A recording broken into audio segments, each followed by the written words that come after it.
गुनाह भी करता रहे और माफिया भी ना मांगे, तौबा भी ना करे अपने मालिक के आगे।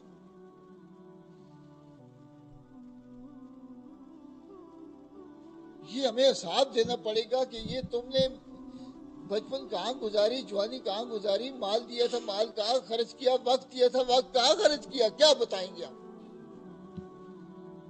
ये हम अपनी जवानी के बारे में, माल दौलत के बारे में क्या बताएंगे? मकान बना लिया था, बच्चों को याशिया कराते रहे।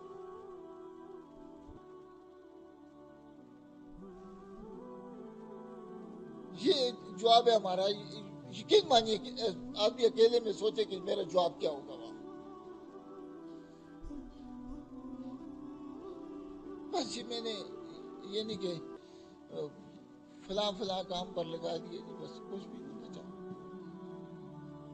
और भाई ये यहाँ से माल लेकर आप नहीं जाएंगे, वहां तो ईमान लेकर जाएंगे। ईमान, ये इमाल साल का ईमान और इमाल साल का आपने लेकर जाना, माल यही रह जाएगा, माल उसका यही सब कुछ रह जाएगा। अल्लाह जानिए जिस वक्त तख्ते पर लेटाते हैं, मैंने कितने ही लोगों को तख्ते पर लेटाते हुए गुस्ल देते हुए देखा। इंसान के जिस्म से आजिज़ी के आसार इस तरह टपकते हैं कि आदमी देख कर हैरान रह जाता है कि इस वक्त इसके जिस्म पर कितनी आजिज़ी है। तख्ते पर पड़ा है, इसके कपड़े हमने उतार दिए। और मेरे भाई और दोस्तों, ये लाचार मजबूर इंसान होकर जाता है, कुछ भी साथ नहीं लेकर जाता।